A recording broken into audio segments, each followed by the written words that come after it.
Detachment এতটা সহজ ব্যাপার নয়। স্পেশালি যখন তুমি কারোর খুব কেয়ার করো, যাকে খুব মন থেকে চাও, প্রাণের থেকেও বেশি ভালোবাসো, তখন তার কাছ থেকে ডিটাচ হওয়াটা অতটা সোজা ব্যাপার না। কিন্তু জীবনে অনেক এরকম সিচুয়েশন চলে আসে যখন তোমাকে ডিটাচমেন্ট হতেই হবে। যখন সম্পর্কে অনেক বেশি টক্সিসিটি চলে আসে, তখন ডিটাচমেন্ট ছাড়া তোমার কাছে আর কোনো উপায় থাকে না। আজ আমি কথা বলবো ডিটাচমেন্ট নিয়ে, কি করে নিজেকে সেই ব্যক্তির থেকে ডিটাচ করবে। যখন তুমি ডিটাচ করার সিদ্ধান্ত নিয়ে ফেলেছো, তখন সব সময় তার কথা ভাববে না, অন্য কথা ভাববে। তার সাথে তোমার যে ফটোগুলো আছে, কিংবা যেই ফটোগুলো ও সম্পর্কে জড়িয়ে আছে, ও সংক্রান্ত, সেই ব্যক্তিটি সংক্রান্ত সমস্ত ফটো, সমস্ত চ্যাট, সমস্ত কিছু জিনিস ডিলিট করে দাও। যখন সেই জিনিসগুলো তোমার চোখের বাইরে বেরিয়ে যাবে, তখন সেই জিনিসগুলো তোমার ব্রেনের বাইরে বেরিয়ে যাবে। সব সময় ভাববে না আমাকে ওকে মন থেকে বের করতে হবে, মন থেকে বের করতে হবে। ঘুম থেকে উঠেই তার কথা ভাবা যে না, আজ থেকে আমি ওকে মন থেকে বের করব। এই ভাবাটা বন্ধ করো। যতবার তুমি মনের মধ্যে ভাববে ওকে মন থেকে বের করতে হবে, মন থেকে বের করতে হবে, তত তুমি কিন্তু রিপিটেডলি তাকেই নিয়েই ভাবছো। এই জিনিসটাকে তোমাকে বন্ধ করতে হবে। যতক্ষণ না পারবে ততক্ষণ কোনো দিকেই কোনো কিচ্ছু এগোবে না। তোমাদেরকে ডিটাচ হতে গেলে ওর নিজেকে ফার্স্টে অনেক শান্ত রাখতে হবে। আমার নেক্সট পয়েন্ট, কখনো নিজের প্রতি আত্মবিশ্বাস হারিয়ে ফেলবে না। কখনো এটা নিয়ে ভাববে না যে আমি যেই সিদ্ধান্তটা নিয়েছি সেটা কি ভুল, সেটা কি ঠিক করছি আমি। এই কথাটা কখনো ভাববে না। নিজের প্রতি আত্মবিশ্বাসটা হারাবে না। যেমন কখনোই ভাববে না আমি কি দেখতে খারাপ তাই কি আমাকে ছেড়ে চলে গেল, বা আমার কাছে কি অর্থ নেই, আমার কাছে কি সেরকম টাকা নেই, সেই জন্য কি সে ছেড়ে চলে গেল, না কোন পয়েন্টে আমাকে ছেড়ে চলে গেল। এই পয়েন্টটা নিয়ে মাথা ঘামাবে না। তুমি 100% দিয়েছো, তোমার দেওয়া শেষ হয়ে গেছে। এরপরেও যখন তুমি দেখতে পাচ্ছ তার ফিডব্যাকে কোনো রকম রেজাল্ট নেই, তুমি এবার সেখান থেকে সরে এসো। নিজেকে নিয়ে সবসময় কনফিউজ থাকবে না। নিজের কাছে তুমি নিজে ক্লিয়ার যে তুমি যে ভালোবাসাটা তাকে দিয়ে দিয়েছো সেটা 100% কমপ্লিট হয়ে গেছে। সেখানেও যখন তুমি কোনো ফিডব্যাক পাচ্ছ না, সেখানে নিজেকে নিয়ে কোনো রকম সংশয় রাখার জায়গাটা কোনো অবস্থাতেই নেই। সম্পর্কে যখন তুমি তোমার দিক থেকে 100% দিয়ে দিয়েছো, অথচ উল্টো দিক থেকে কোনো সাড়া শব্দ নেই, তখন বুঝে নিতে হবে এই সম্পর্কটা আর টেনে নিয়ে যাওয়া যাবে না। এইভাবে চলতে পারে না। তোমাকে এরপরে একটা সিদ্ধান্তে আসতেই হবে। আজ নয়তো কাল তোমার সাথে সে সম্পর্ক রাখুক কি না রাখুক, তোমাকে সেই সম্পর্কটা থেকে বেরোতেই হবে।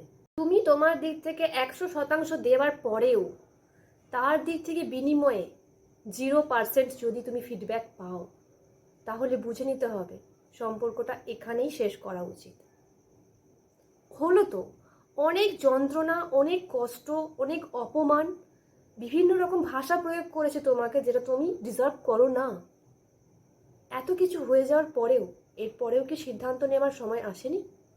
ঘুরে দাঁড়াও, আর সময় নষ্ট করো না এখানে। যতই কষ্ট হোক, ডিটাচমেন্ট জিনিসটা প্রচণ্ড বেদনাদায়ক।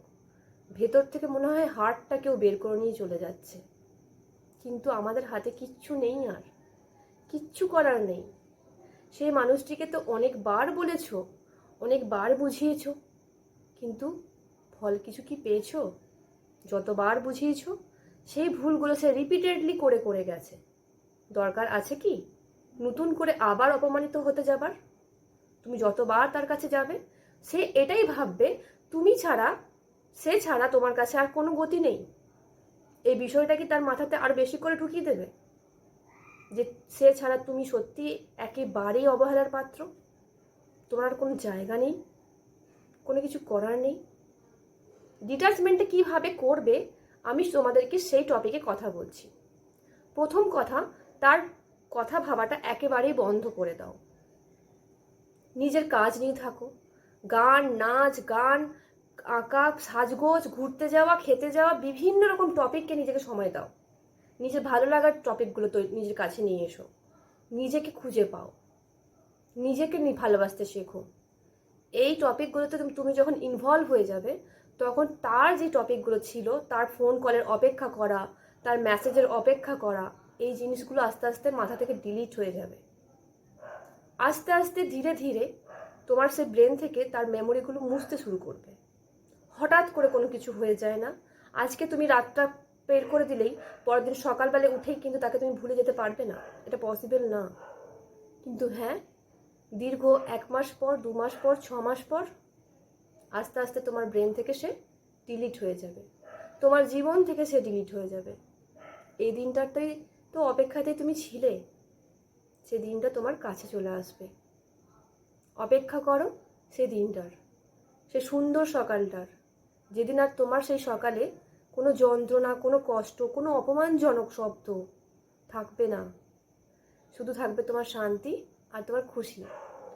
তাই নিজেকে তৈরি করো ডিটাচমেন্টের দিকে। আই প্রাউড অফ ইউ যখন তুমি একটা মানুষকে মন থেকে ভালোবেসেছো। I proud of you. এই পৃথিবীতে এই 2025 সালে দাঁড়িয়ে প্রত্যেকে ভালোবাসার নামে শুধু একটা মোহ তৈরি করছে, যে সম্পর্কটা কোনো ভালোবাসার সম্পর্কই না, শুধুমাত্র আছে মোহ এবং মিথ্যাচার, যেখানে কোনো ভালোবাসাই নেই। এই 2025 সালে দাঁড়িয়ে তুমি তাকে মন থেকে ভালোবেসেছো, তুমি সত্যিকারের প্রেমিক বা প্রেমিকা। সত্যি আই প্রাউড অফ ইউ। এই আসল সোলটাকে সেই মানুষটা কাছে পেয়েও বুঝতে পারলো না তার দামটা। তাহলে হারালোটা কে, তুমি না সে? কখনো এই বিষয়টা ভেবে দেখেছো কি? যখন তুমি ভাবতে শিখবে এই বিষয়টা নিয়ে, তখন তুমি নিজের প্রতি নিজে প্রাউড ফিল করবে এবং তাকে খুবই আনলাকি মনে করবে যে তোমার মতো একটা হীরের টুকরো মানুষকে সে হারিয়ে ফেললো। বাজারে তো সবজির দাম অনেক কম থাকে, কিন্তু দোকানে হীরের দাম কিন্তু অনেক বেশি থাকে। সেটা কেনার ক্ষমতা কিন্তু সবার থাকে না, খুব কম লোকেরই থাকে হিরে কেনার ক্ষমতা, 1জন কিংবা 2জন। তার মানে কি হিরেটা কি খুবই অমূল্য? সেটা তো নয়। আমরা তখন ভুল করে বসি যে হিরেটা যেহেতু 1জন বা 2জন নিচ্ছে, তার মানে হিরেটার কোনো দামই নেই। কিন্তু তুমি জানো যে তোমার দামটা কোথায়। কাউকে এই বিষয়টা নিয়ে এত কিছু বোঝানোর দরকার নেই। নিজেকে বুঝিয়েছো, ব্যাস, এটাই এনাফ। তুমি কখনোই কাউকে বিলো দ্য বেল্ট কথা বলবে না এবং কারোর বিলো দ্য বেল্ট কথা একসেপ্ট করবে না। নিজের চারপাশে একটা বাউন্ডারি বানাও, যেই বাউন্ডারিতে শুধুমাত্র তোমার পছন্দের মানুষরাই থাকবে, যেখানে অন্যের অপমান, অন্যের ক্যাচ, অন্যের ঝগড়াঝাটি, অন্যের এমন কিছু শব্দ প্রয়োগ যেগুলো তোমাকে খুবই বদার করছে, সেগুলো থাকবে না। নিজেকে খুবই বাউন্ডারির মধ্যে বাঁধতে শেখো। আমি জানি তুমি পারবে, তুমি পারবে, সেটা আমি জানি। পারবে সমস্ত যন্ত্রণা থেকে ডিটাচ হতে, পারবে তুমি সমস্ত কষ্ট থেকে ডিটাচ হতে, সেই মানুষগুলো থেকে ডিটাচ হতে। তুমি যদি ডিটাচ না হও তাদের থেকে, তাহলে তুমি কোনোভাবেই এগোতে পারবে না। তাই চোখটা বন্ধ করো, একটা নিঃশ্বাস নাও, তারপর ভুলে যাও সব। ভাবো আমাকে সামনের দিকে এগোতে হবে, কি করে এগোবো, সেই কথাগুলো শুধু ভাবো। নিজের লাইফ সম্বন্ধে প্ল্যান করো। খুব ভালো থেকো। প্রত্যেক দর্শক বন্ধুকে জানাই আমার শুভকামনা।